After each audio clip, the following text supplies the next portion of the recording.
Hi, I'm Maggie McGrath, the editor of Forbes Women, and today we are talking about an outbreak of bird flu in the U.S. Joining me is Dr. Meghan Davis, an associate professor at the Johns Hopkins Bloomberg School of Public Health. She studies how humans and animals interact when it comes to our health. Meghan, thank you so much for joining us. It's my pleasure to be here. Thank you. So let's break it down. There have been some scary headlines this week. Can you tell us what is going on with bird flu in the United States right now?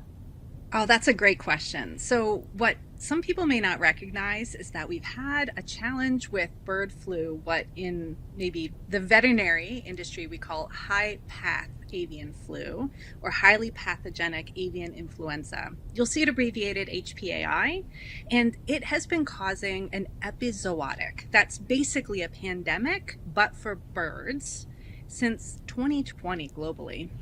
And it's been a real problem in the United States since 2022, causing death in both wild birds and also in our domestic poultry. What we've heard recently is that we've now identified it in dairy cows. And this is a challenge because it represents a bird to mammal transmission. And we worry about that because it means that the virus may be better able to get into people. At this point, we've only identified this virus in one person who had exposure to dairy cows who were infected. I want to pause right there. So you just said one person had exposure to a dairy cow that is infected. I have a two-part question. How common is it for the bird flu to go from birds to mammals, and how common is it for humans to then be infected? That's a great question. It's not at all common for humans to be infected. In fact, I think the case in the person who is exposed to positive dairy cows represents only the second in the United States. The first was in Colorado just a couple years ago. So not very common at all.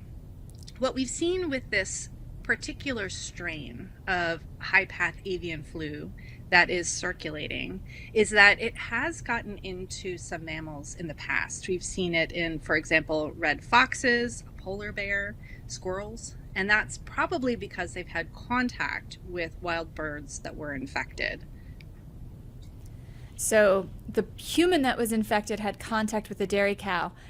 The big question I have is, can that human get other humans infected?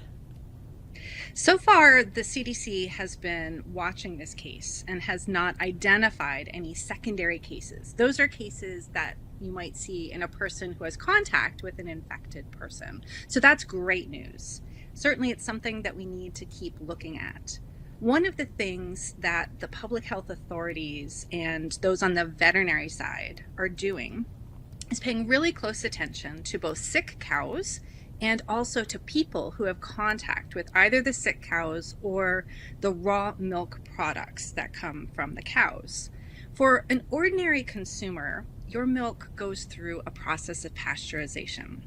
This means that we use heat and pressure and time to make sure that infectious agents in the milk are taken care of. So pasteurized milk you might buy at the grocery store, commercial pasteurized milk, should be as safe as it always is to drink. The concerns I have are when you have exposure to raw milk, and so people who prefer raw milk or raw cheese products should probably stay away from those.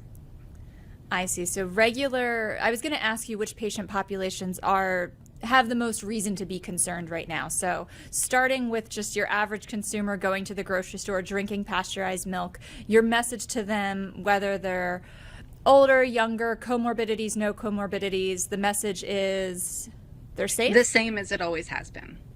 Yes. So for people who drink milk and you've drunk pasteurized milk, then you should not expect higher risk from this at this time.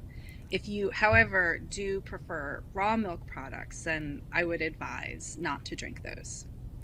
And also, I would assume if you are someone who is interacting with cattle and birds, and if you're a farm worker, or should the nation's farm workers be more concerned? And can they wear N95 masks to protect themselves? What are the steps that they can take? Great. So for our highest risk populations, these include people with direct contact with dairy cows or also contact with the raw milk products. So people who might haul the milk or might work at a dairy processing plant with milk before it undergoes pasteurization. For all of these workers, personal protective equipment, what we call PPE, is absolutely something that they can do. And this includes things like the N95 masks, as well as coveralls, boots, and other administrative controls. These are things that people might do, for example, showering after they leave the farm, making sure that the clothes that they're wearing don't come home, etc. So these are a number of recommendations that are already out there for workers who have contact with the dairy cows. Is there a vaccine for this type of flu? So that's a great question. There are actually two different kinds of vaccines to consider. The first is vaccines for humans, and the CDC has two what are called candidate vaccines. That is, they have developed a vaccine to a certain point, and should it become necessary to ramp up production, the vaccine manufacturers have access to these particular vaccine templates or candidate vaccines. There also are two vaccines in progress at veterinary schools in the United States that are meant for birds because, as I said, we've been having a challenge with this high-path avian flu for many years now in the United States, and it has caused a lot of problems in our poultry industry. And so those vaccines would be made available for poultry. Now, the words you kind of used there were in progress. So how ready is the United States government? How ready are United States agencies for this to spread in the way that we perhaps saw with COVID? If there is a quick outbreak, how fast can these vaccines be deployed? Because we already have candidate vaccines for humans, you might expect very quick movement into production that is based on what the vaccine manufacturers can pivot to be able to do in terms of the production and the distribution. For avians, we actually already have another vaccine on the market. It's just not one that is specific to this particular strain. So you'll have to check with the veterinary researchers who are working on those to see exactly where they are in that cycle. I should note that in terms of the potential for this virus to become something like COVID-19 is as yet unknown. We certainly consider it to be a potentially high consequence pathogen like SARS-CoV-2, but at the moment we don't see evidence for the kind of spread that we observed with SARS-CoV-2. Now, I used the COVID analogy because it is the most recent, the most scarring, just really the most obvious. And perhaps I'm a bit of a hypochondriac coming off of that pandemic. But how are you finding the public's reaction to avian flu? Are we on a heightened alert when we see something like bird virus, bird flu, because of what we went through with COVID? That's a great question. And I think it depends on who you are and what your experience of the pandemic was. So I think everyone has their own response to it. Certainly one of the things I would recommend is that people who have domestic poultry, they may keep backyard chickens or they have cats who go out and may interact with wild birds, to take caution and think about biosecurity from that perspective. So one of the things that you can see with backyard poultry is people may, swap birds and trade them and get together. And these are all different ways that if someone has an infected bird, they potentially could bring that virus to a new location. And so I would think taking a little bit of caution among those populations is absolutely warranted. You mentioned a cat, a household cat. So my next question is, what about dogs? For people who live in areas where their dogs might be going for a walk and there might be farms nearby, cattle and birds and sheep and any other animal you might find on a farm, how worried should people be about their dogs and what can they do to protect? Yeah, for both dogs and cats, I think our worry is less. The reason I bring up cats is because there were sick cats identified on one of the dairy farms. And they also were tested positive. This means that they were sick and they had a positive test, meaning that their susceptibility, their ability to get the virus and get sick from it, appears to be something of concern. So that's why I recommended that people who have cats, especially cats that might go indoors and outdoors, just keep them indoors and keep them away from birds. Maybe not a bad thing for the bird populations either, not to have a cat who is very interested in a flying thing, and that could lead to some other bird depopulation. I was just about to say, I'm picturing a paw with a claw and the effects that can come from that. Exactly. What is the timeline for resolution here? I mean, we talked about vaccines. How is the CDC doing with treatment for bird flu?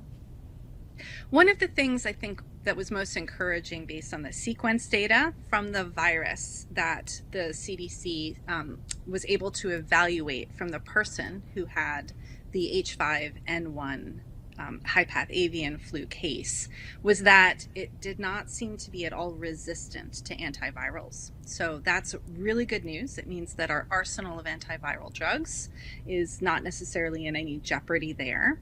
So the ways in which we tend to control outbreaks are by rapid response and by doing a really good look at those high-risk groups. So this includes, as I said, the sick cows, the workers, and we're going to learn a lot in the coming days and weeks from those investigations. And coming out of that, I think we'll have some recommendations for different strategies that can be used on farm with different working groups who might have contact with the animals or their products, and for consumers. Right now, there are a lot of unknowns. For example, we don't know how long these cows may stay sick with the virus and be shedding the virus. If it blows through very quickly, then I think we could have resolution more quickly. But if we see that the shedding continues over time, then that would be a concern, and that might lead to different kinds of strategies.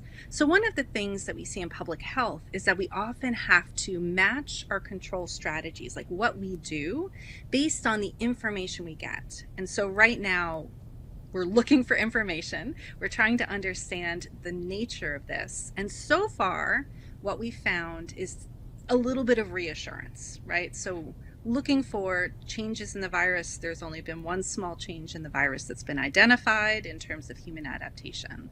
In terms of the antiviral resistance, we have not seen evidence of that.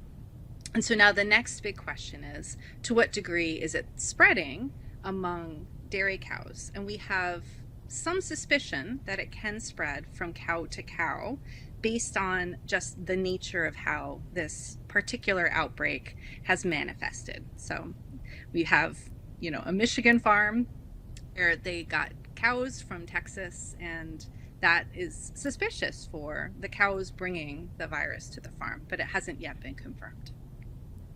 So the overall message to consumers is be aware, be informed, but don't be panicked? I would agree with that. I think that your average consumer who's drinking pasteurized milk, yes, keep an eye on this, but no reason for panic. For someone who consumes raw milk products, I would recommend to avoid raw milk products. For how long?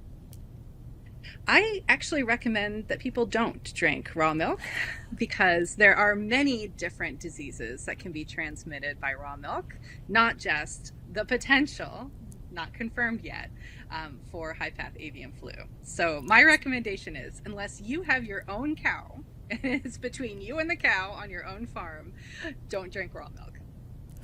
Evergreen advice there. Dr. Meghan Davis, thank you so much for joining us. Thanks for having me. It was a pleasure.